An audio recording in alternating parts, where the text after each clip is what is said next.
श्री शिवाय नमस्तुभ्यम। जैसा कि हम सभी को पता है 24 दिसंबर 2025 को है बुधवार का दिन। और देखिए इस दिन आप लोगों के लिए बहुत ही छोटे छोटे से बहुत ही प्यारे प्यारे से उपाय लेकर आए हैं। अगर आप ये उपाय बुधवार के दिन कर लेते हैं तो प्रथम पूजनीय श्री गणेश जी का आशीर्वाद आपको मिलता है। आपके जीवन में कभी भी कोई भी विघ्न, कोई भी बाधाएं नहीं आती हैं। वो आपके जीवन के सारे विघ्नों को दूर करते हैं। तो प्रथम पूजनीय श्री गणेश जी से जुड़े हुए उपाय आज हम आप लोगों के लिए लेकर आए हैं, तो इन्हें ज़रूर करिएगा।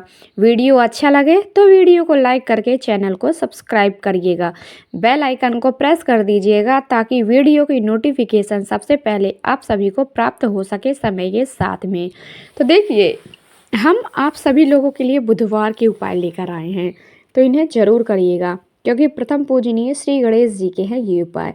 क्योंकि सभी देवताओं से पहले इनकी पूजा की जाती है। विघ्नहर्ता भी कहते हैं, बुद्धि विनायक भी कहते हैं, है ना। तो भोले जी के प्यारे गजानन से जुड़े हुए हैं ये उपाय। तो करना कैसे है, सबसे पहला हम आपको उपाय बताने वाले हैं। तो एक दूर्वा से जुड़ा हुआ है ये उपाय। एक दूर्वा वाला उपाय आप लोग ज़रूर करिएगा। इसमें किसी चीज़ की ज़रूरत नहीं पड़ेगी, केवल एक दूर्वा से ही उपाय करना है। और ये उपाय करने से आपको जो लाभ मिलने वाले हैं वो हैं आपके घर के धन से जुड़े हुए। आपके घर में धन की कमी हो रही है, धन आता नहीं है, आप बहुत ज़्यादा परेशान हो चुके हो, धन रुकता नहीं है, टिकता नहीं है, तो आप इस उपाय को ज़रूर करें। करना कैसे है, आप गणेश जी के मंदिर में जाओगे, प्रथम पूजनीय श्री गणेश जी के मंदिर में जाओगे, या फिर आप आपके घर पे है गणेश जी का मूर्ति प्रतिमा, तो उन्हें जब आप दूर्वा अर्पित करोगे या फिर मंदिर में जा रहे हो तो वहाँ पे चढ़ी हुई दूर्वा आपको लेनी है। केवल एक दूर्वा आपको लेनी है और इस दूर्वा को लाना है अपने घर के मुख्य द्वार पर टच करना है, मतलब दूर्वा को छुबाना है अपने मुख्य द्वार पर, और फिर इस दूर्वा को ले जाकर अपने घर की तिजोरी में रख देना है। इस दूर्वा का उपाय आप करते हैं तो आपकी तिजोरी कभी भी खाली नहीं होती है। माता लक्ष्मी का आगमन होता है आपके घर में, बहुत ज़्यादा प्रसन्न होती हैं, क्योंकि आपको तो पता ही है प्रथम पूजनीय श्री गणेश जी के साथ माता लक्ष्मी जी की भी पूजा की जाती है।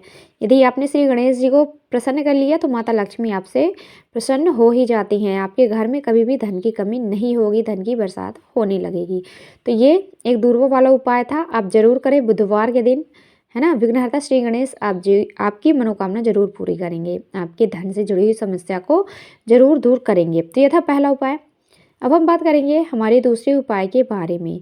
हमारा जो दूसरा उपाय है ये बहुत ही सरल है, तो इस उपाय को आपको ज़रूर करना है। तो करना कैसे है, किस तरीके से करना है, देखिए बुधवार का दिन है और बुधवार के दिन अगर आप लोगों ने 3 इलायची वाला उपाय कर लिया, 3 इलायची वाला उपाय आप लोगों को करना है। तो करना कैसे है, आप लोगों को 3 इलायची लेनी है। सबसे पहले हरी वाली इलायची लेनी है। इलायची जो भी आप लोगे साबुत होनी चाहिए, कटी फटी खंडित नहीं होनी चाहिए इलायची। और इन इलायची को लेना है आपके घर में श्री गणेश जी की कोई प्रतिमा है, मूर्ति है, फोटो है, तस्वीर है, उनके पास जाना है। सबसे पहले श्री गणेश जी की उनसे प्रार्थना करनी है, श्री गणेश जी का आवाहन करना है ना। और उनके सामने एक घी का दीपक भी प्रज्वलित करना है, गोल बाती वाला एक घी का दीपक सबसे पहले प्रज्वलित कर दीजिए। फिर इसके बाद करना क्या है, आपने जो हरी इलायची ली है उन्हें आपको अपने हाथों पे रखना है और गणेश जी से प्रार्थना करनी है, उनसे उनका आवाहन करना है। और इन इलायची को आपको गणेश जी महाराज को अर्पित कर देना है, थोड़ी देर तक अर्पित रहने देना है। और इसके बाद उन हरी इलायची को आपको लेना है और इन हरी इलायची को आपको एक लाल कपड़े में बांधकर रख देना है। इन हरी इलायची को आप अपने पर्स पर रख सकते हो, या फिर आप जहाँ अपने घर पे धन रखते हो, इकट्ठा करते हो, वहाँ पर रख देते हैं। तो आपके घर में कभी भी धन की कमी नहीं होती है, धन से जुड़ी हुई समस्याएं दूर होती हैं, है ना। तो ये हरी इलायची वाला उपाय ज़रूर करिए। हरी इलायची गणेश जी को बहुत ही ज़्यादा प्रिय है और माता लक्ष्मी को भी अर्पित की जाती है। तो याद रखिएगा इस उपाय को आप लोगों को बुधवार के दिन आपको करना है, किसी भी समय बुधवार के दिन आप कर सकते हो। तो ये दूसरा उपाय था। है ना, बहुत ही छोटा सा उपाय था, तो आप ये उपाय ज़रूर करें। तो हम बात करेंगे हमारे तीसरे उपाय के बारे में। हमारा जो तीसरा उपाय है, इस उपाय को आपको महादेव की शिवलिंग के ऊपर करना है। आपको करना क्या है, इस उपाय के लिए ज़रूरी क्या क्या है, जो सामग्री आपको लेनी है। सबसे पहले 1 लोटा जल लेना है, क्योंकि जब भी आप महादेव की शिवलिंग के पास जाते हो तो 1 लोटा जल आपको अर्पित करना होता है। तो 1 लोटा शुद्ध जल लेने हैं, पीतल के लोटे में लेना है। और जल के साथ साथ आपको बेलपत्र लेनी है।